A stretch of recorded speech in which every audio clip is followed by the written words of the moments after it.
Thank you all so much for taking a few moments out of your busy schedule to continue our trek on the path of reconciliation.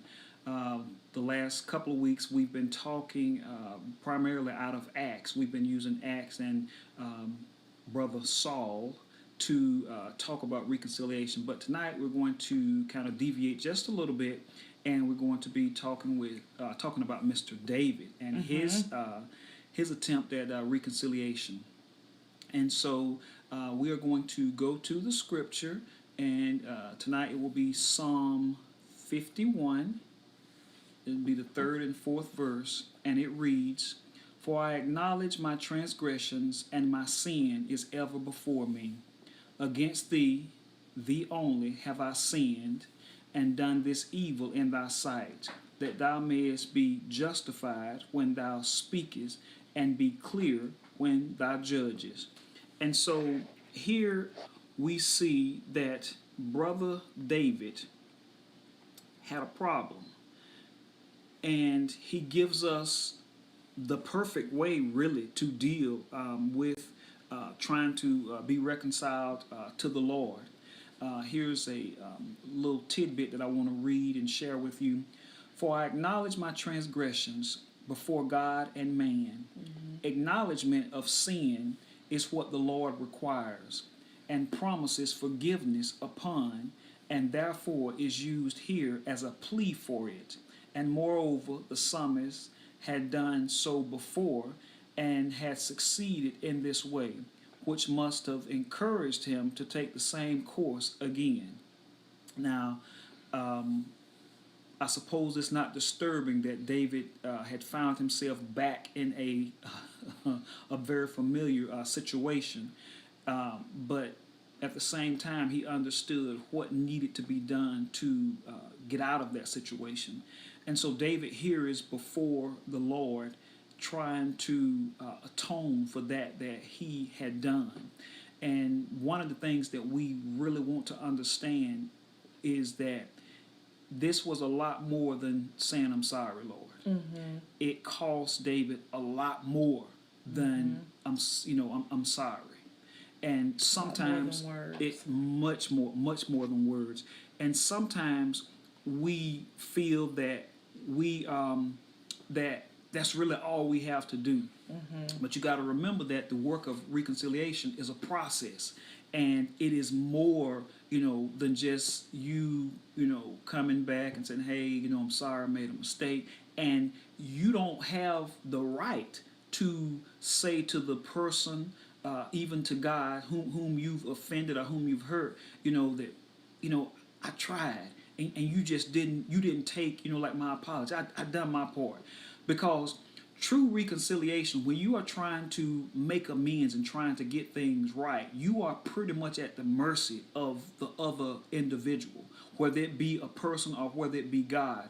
And so David understood that I needed to come before the Lord with a contrite heart. I needed to come before him with more than just, like the usual. And if we look at that fourth verse, it says, "Against thee only have I sinned."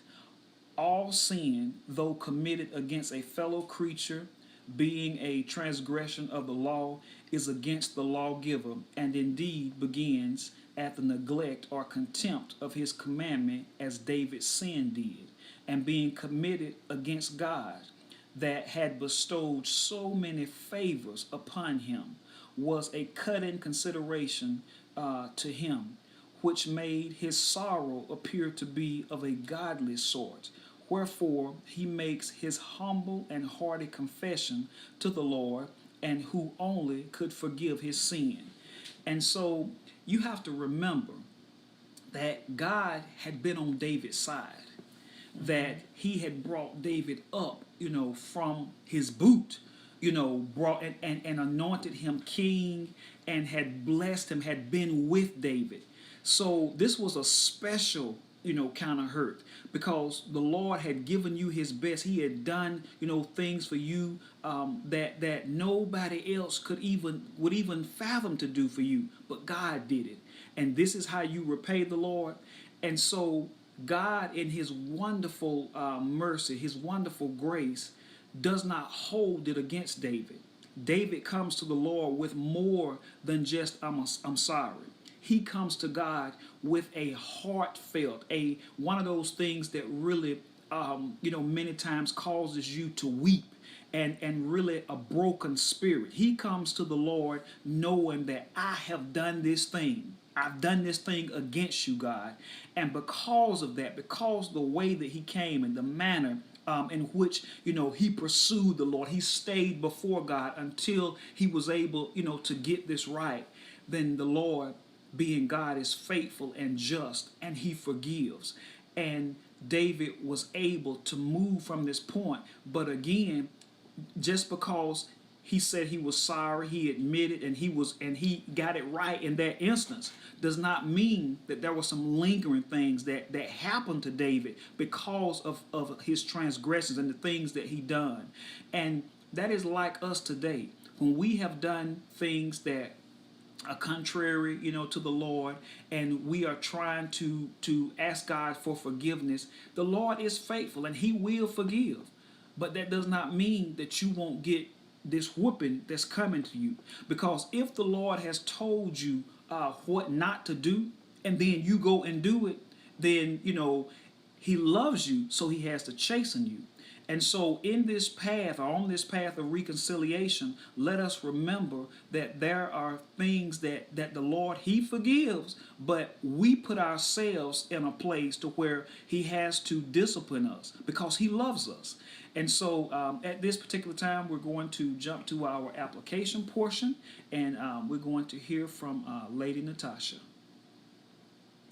So, our application, we're dealing with our 5 A's: awareness, admission, apology, amendment, and then agreement. Okay. And so last week we did awareness, and this week we are looking at admission. And so what we have here in Psalms 51, we have an example of an admission. David admits, he owns the sin he committed. He owns the transgression, because those are not the same thing. Right. That he broke God's covenant law. Thou should not commit adultery, and thou should not kill. Yeah. David, like this isn't. David is not apologizing for not having, for not keeping Sabbath. David is not apologizing because he missed service.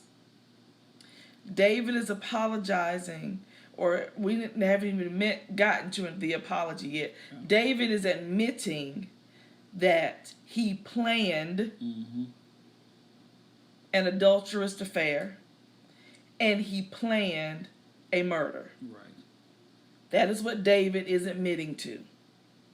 And we really need to understand, that the people in the Bible were people. Right. These are not fairy tales. They are not made up. These are human, fallible people that had an extraordinary encounter and then relationship with a just and merciful God.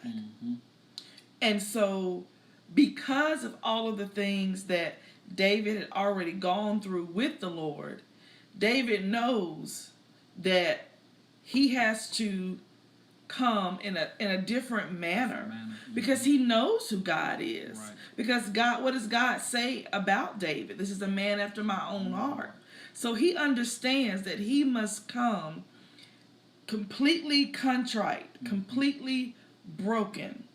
He must come in his most vulnerable state to God. And then what he says is, I am admitting all of these things so that I am on record having admitted what I know you will judge me for. Can you read those 3 verses again? listen to the scripture tonight. Mm-hmm. And 51 and 3 and 4. Okay. Mm-hmm. For I acknowledge my transgressions, and my sin is ever before me. And the fourth reads, Against thee, thee only, have I sinned, and done this evil in thy sight, that thou mayest be justified when thou speakest, and be clear when thou judgest. That thou mayest be justified Mm-hmm. when you call me out on it, Lord. You'll be justified in what you say, because I am laying it bare. And then when you judge me, Mm-hmm. and judgment here is when you discipline me, when you chastise me, you'll be justified in doing it. Yeah. I have to, in order for the reconciliation process to move to its next step, I have to do the self-work of owning what I did. Mm-hmm. I can't put pretty words around it. I can't. I have to just say that I was wrong. And we've been looking at the with the 5 A's, and around admission it says, admission is an acknowledgement of accepting responsibility. Mm-hmm. That is exactly what David did. I was wrong. It's saying I was wrong without assigning any blame to the other person. Mm-hmm. Not I was wrong, but why was she on that roof? Right. Not I was wrong, Right. but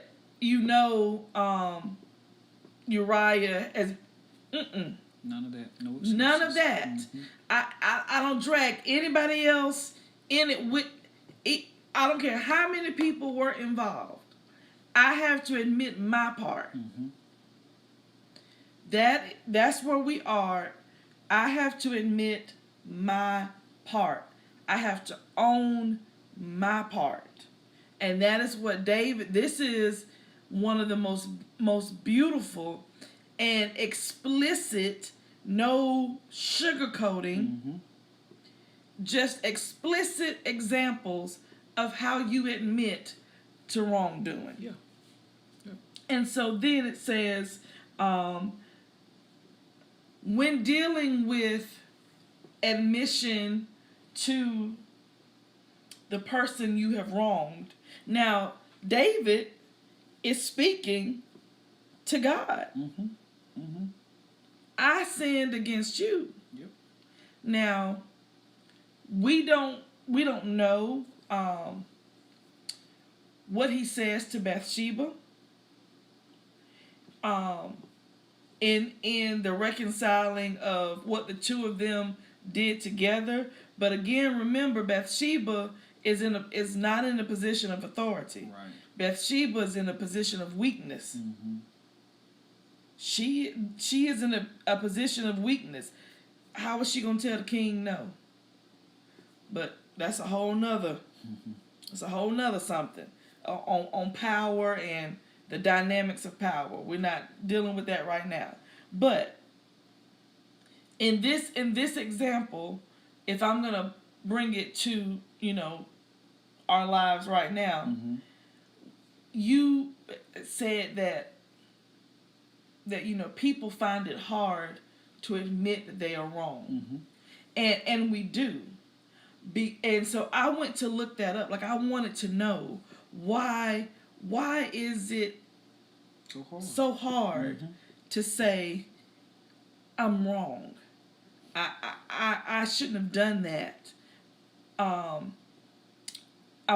I just no other thing other than I'm wrong. Mm-hmm. And in psychology today, it talks about an epidemic, and we've heard that word, because we got the pandemic. Mm-hmm. But an epidemic, that means a widespread issue of people not wanting to be Mm-hmm.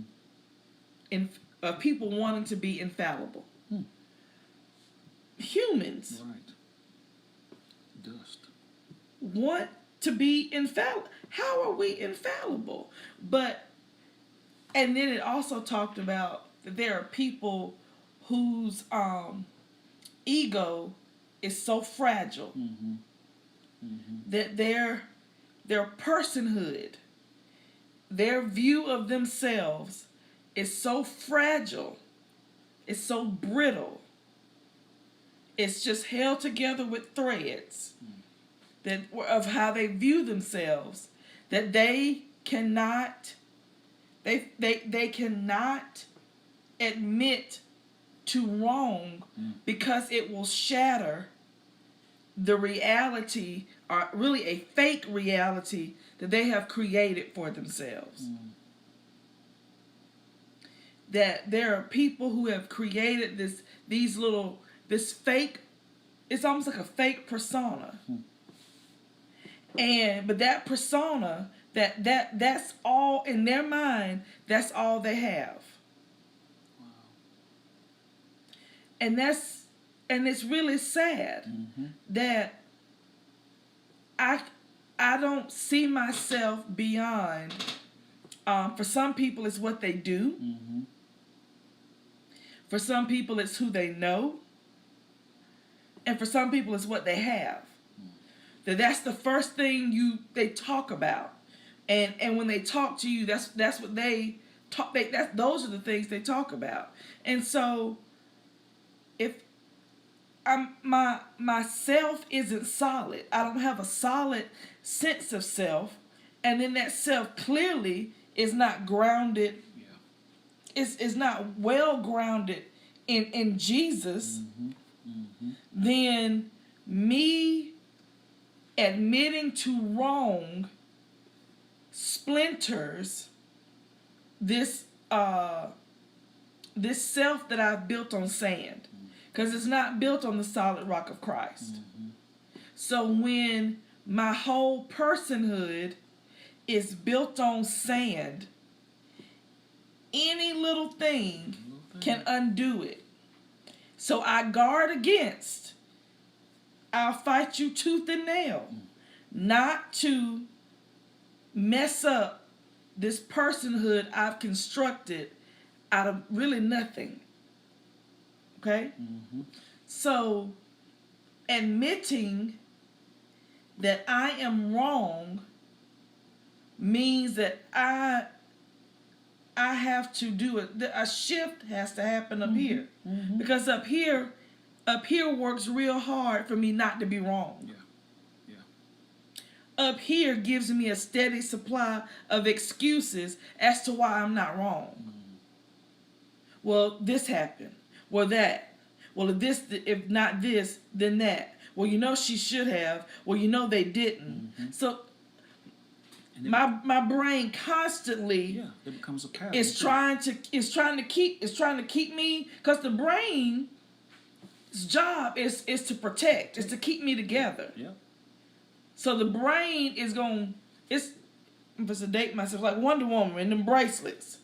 The brain's doing this. Because you keep bringing me facts about what I did.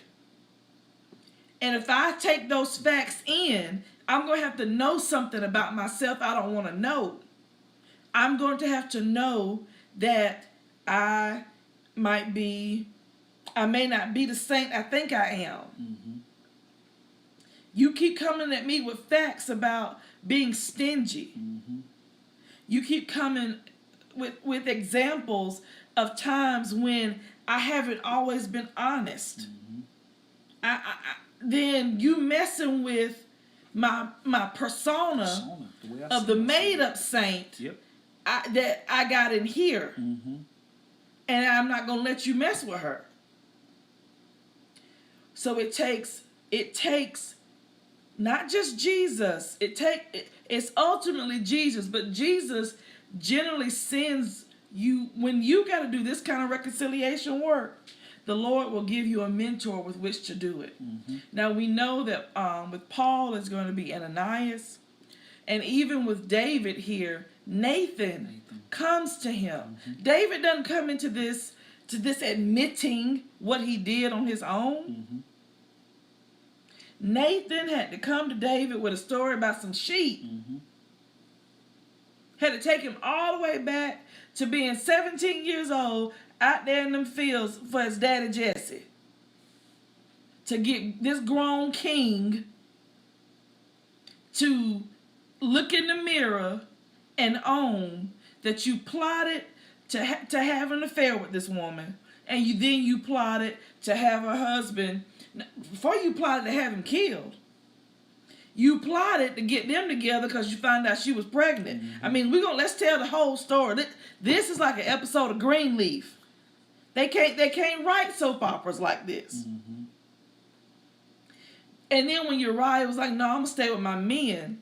You know, my men aren't going home to their families. I'm not gonna go home to my family. Uriah remained a man of integrity. Right.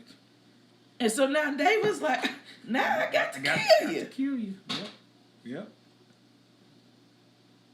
So all of this plotting, all of this planning and scheming. And then Nathan has to come because God what? God loves David. And he's not going to let him stay in this state. He's giving him the choice to admit what you did.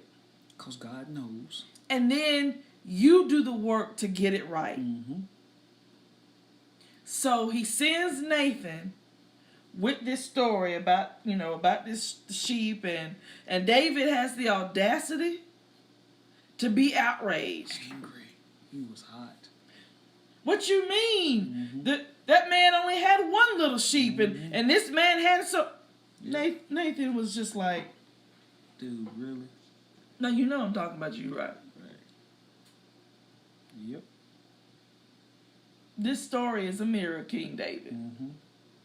Come on now. So, David then, because we always have choice, David could try to justify and throw up excuses, or David could do the work to be the person he really thought himself to be. David, I can really be the psalmist that wrote, "The Lord is my shepherd, I shall not want." I can be the psalmist who wrote the 37th Psalm. I can really be that if I admit that right now I'm not that. Oh yeah. So who we want to be is always in our grasp. The work that it requires, that's the choice. Yeah. So admission, all that work is me. But admission is not solo work. It doesn't stay here. It starts here, but it cannot stay here. It has to go out to the person I harmed. Admission does me no good to have a contrite heart for myself. And I'm leaving the person I hurt over here with a gaping wound. That what the first salve that will begin to clean that wound out and let it begin to heal is me admitting that I have harmed you. Absolutely. Because a lot of times people won't admit it, and it messes with the other person's mind. Like, I know I'm not crazy. I know this happened. If you listen to victims of domestic abuse, if you listen to victims of assault, if you listen to victims, just anyone who's gone through a great hurt, especially if it was perpetrated by someone close to them, and then they see that person and that person acts as if nothing has happened. Wow. There, and in domestic violence, when whether it's a man or a woman that's the victim, because men can be victim of domestic violence as well. The perpetrator will often make the person feel like they're the reason why it happened. You made me do this. And the person will then try to alter themselves to not trigger that. Because see, when I say you made me do it, I'm not admitting anything. Right.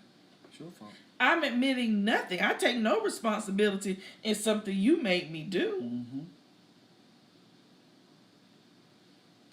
So, in reconciliation, it's solo work that has an outward product. This is work that I have to do inside on me through the Bible, through prayer, but the whole point of it is to help the person I've harmed begin to heal. Right. Just admitting. Just admitting. I really, I know I took something from you when I wasn't truthful. I know I robbed you of some trust.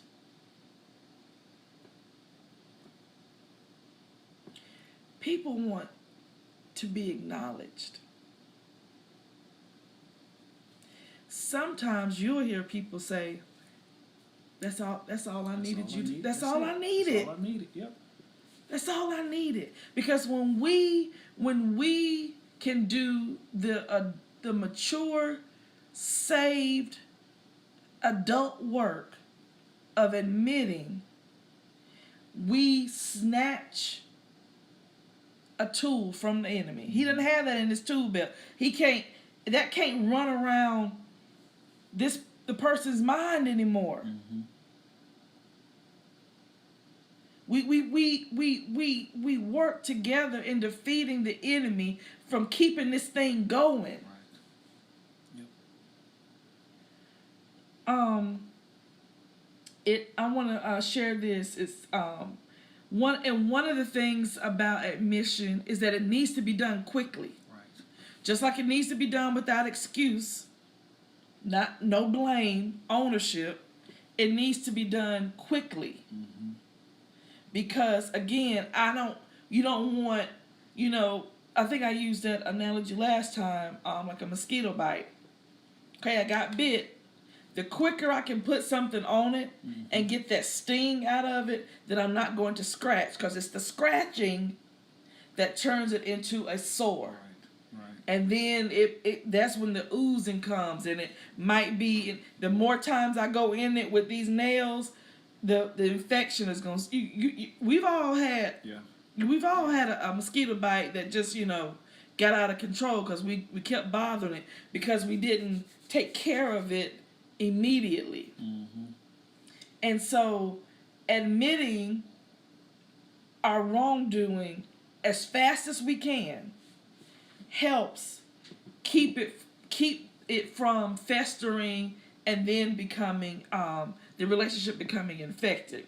And moving on, I also want to read this. It says, it's important for the person that has been wronged for the transgressor to take ownership of the harmful action, even though it might make them seem incompetent or dishonest. Because here's the thing, when I was looking at, I told you I was looking at why people don't want to do it, because they don't want to be vulnerable. Right. They want this idea of being infallible. I don't do anything wrong. Well, that's not even humanly possible. But we don't want to be viewed as flawed, right? We may have an issue with, being honest about money, or just being honest, period. You know, we may have an issue about you know, we don't want to seem as incompetent. You know, having to come back and admit that I was wrong about something may mean that I didn't know maybe as much as I thought I knew. Yeah, yeah.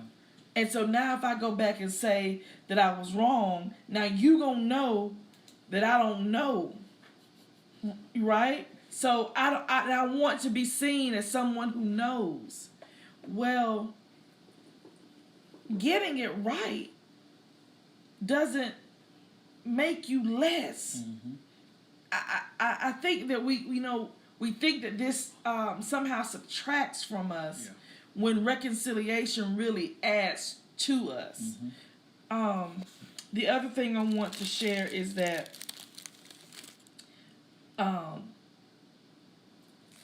when we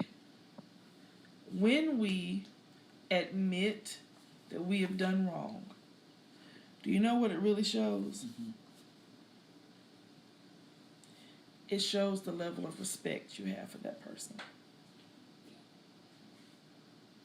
It shows how much you value the relationship or the friendship, how much you value this person. And see, oftentimes, we only want to go get it right with somebody we think is either above us or on our same level. Yeah. We don't. It's hard to get us to go and admit to someone that we think is. I mean, who's low? That we might think their position makes them lower than us or whatever. Yeah. It's, you know, one of the things that we have tried to practice and put into practice is apologizing to our children. Because how can you think you're going to raise children into adults who know how to sincerely take accountability and you were never accountable to them? Absolutely. That doesn't make me less because I admit I got something wrong. I even apologize to my students. If I get it wrong, I go find that child, and if it's a little person, I get eye to eye. And I say to them, Miss Flowers is so sorry. I am sorry that I didn't know, and I am going to, do X. To kindergartners, all the way to the 8th graders. And you know what my 8th graders tell me? Because I try to get my teachers to do this. And my 8th graders tell me is, see, Miss Flowers, you know how to talk to us.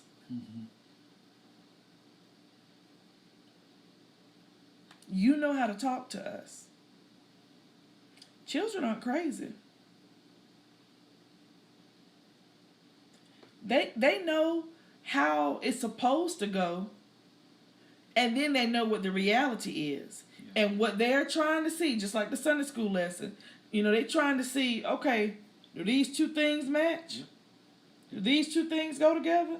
This is what it's supposed to look like, but this is what I get.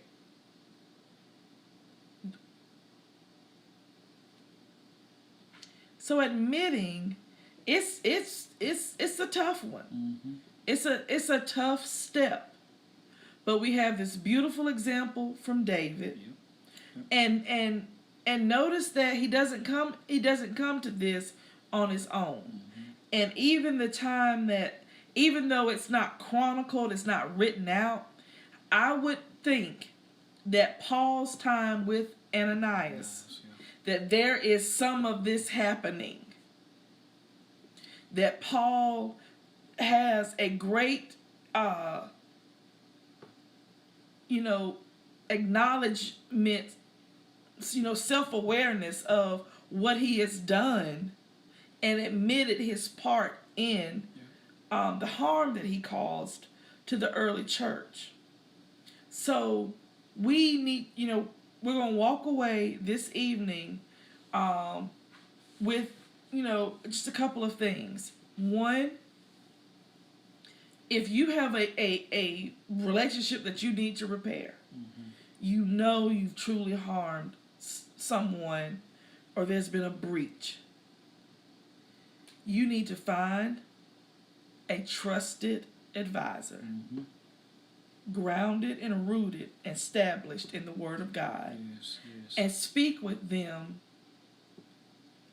honestly and frankly, no sugarcoating, about that situation, because sometimes what you need to do is you need to hear your own words, and sometimes you need someone to give back to you what you just said, because sometimes it feels hokey and you say, oh, that's just some stuff they say on TV, but it really does help to say what I hear you say is, and give people back their words so that they can hear them and then see where they might need to come up. You really need to have a mentor help you see the other side, because in seeing the other side, it can help you admit maybe where I have done something wrong. It can help us. That mentor can help keep that mirror steady. Okay, it's that accountability partner. So because I sometimes I want to put the mirror down. No, gotta put it back up. Take a good, hard, long look, and the mentor can help keep it in perspective, so it doesn't go off into a pity party. So that the mentor can help you pray and cover you, so that the enemy doesn't come and try to whoop you with guilt, because admission isn't about feeling guilty. Because there's a bunch of folks walking around feeling guilty and have admitted nothing. Guilt is a tool of the enemy. It is. It'll keep you down too. It'll keep you in the dark. It'll keep you in the shadows. It will keep you depressed. It will keep you feeling helpless and hopeless, like it can never be better. So admission is active. Admission is cutting through to get to a new beginning. So already right there, that's hope. Anything that's new is based in hope, because it has an opportunity to be different, to be better. So you want, if you have a relationship that you need to repair, I really urge you to seek a mentor to help you pray through and have some dialogue about the situation, to help you gain some clarity that doesn't have blame and excuses and all of that attached. Just some true clarity, so you can get to, I admit I did X. And that's what David did. I admit I've sinned against nobody but God. When I did this, and same thing with Paul last week. That's what when Paul thinking, oh, I'm just hurting these folks, and Jesus came and said, no. You have wounded me. Every time you do this, you impacted me. See, the Bible doesn't contradict itself. David is saying to God, I know that when I plotted and planned all of this, I did all this against you. Against you, Lord. So it's a lot tonight. It is. I didn't remind y'all to get your pens and your pencils and your notepads, but I hope you did. But it was a lot. And so, as Lady Natasha has said, sometimes you really need to get that person that you can confide in, that you need them to be your sounding board, so that you can talk about what it is that you have done so that you can get it right. And so this journey that we're on with reconciliation is also to help strengthen that relationship that we have with Christ. And you will hear us continue to say that throughout this entire series. These things that we allow to fester put a dink, put a dent in our relationship with Christ. And the relationship cannot be as wonderful as the Bible describes it, or what it could be, if we don't take every opportunity to protect it, to help it to grow, Right. and to get things ironed out. It keeps it in a holding pattern. It does. It absolutely does. And that's not how God wants us to be. The Lord knows how great your relationship can be, but also the enemy knows how great your relationship Right. can be. Yeah. And so, you have to take some ownership, because many times things are not what they seem. And true enough, you could have a situation like what David had, or you could have a situation like Brother Saul, what he was going through. You could have situations like that. But even in that, look at how God forgave. Look at how he was willing to, it may not, you may not come out of this, unscathed, but you will come out of it. You will come out. And both and you're gonna come out and still be my child. Right. Both David and Paul and Saul, eventually Paul, came out and had much greater lives, and the relationship with Jesus, with God, was just unbelievable. But it's work that goes into these things, and in order to get there, you got to be willing to. Hey, I'm okay with the work. I am okay with the work, and so we're going to end. Okay. So, if you find yourself being that mentor for someone, or if you find yourself in the need of the mentor to help with this process, you're looking for someone who's, number one, going to be honest. Mm-hmm. We already said rooted, established in the Bible, but they're not sitting in a position of judgment. Right. That is not. This is not about judging. This is not about judging. Mm-hmm. So, this is about, standing firm and holding that mirror up to help, so that the person can be reflective. Yeah. That's And so, as we are trying to close, we keep coming across these little nuggets. But I know personally for myself, I have friends that are my friends. They will tell me, it's like Flowers, man, you shouldn't have done that. Or they will let me vent, and then they will come back and tell me, the honest truth. And we still are friends. We still go away, because we understand that the other one has their best interest at heart. And you need people in your life that are willing to tell you the truth, because what's the point in trying to keep a lie going, or to make you believe that you were not wronged in a situation that you were clearly in the wrong. How does that benefit anyone?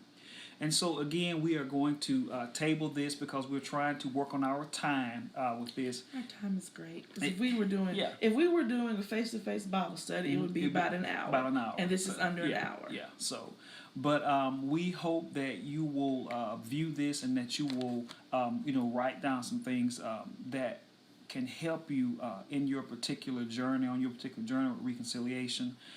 We hope that you are able to find someone that you can trust to help mentor you through, or again, as the First Lady has said, if you are that mentor, that you clearly understand, what the task is at hand.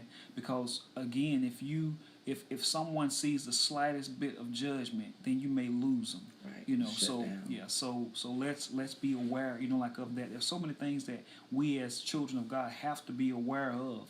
But the Lord gives us the proper tools for us to win, this fight. And so on tonight, we are going to conclude, and we hope that you have enjoyed it, and we hope that you'll come back and visit with us again on next week. I am Pastor Jai. And I'm Lady Natasha. And as we say, get in the way. Bye, guys. Thank you. Don't forget to invite someone to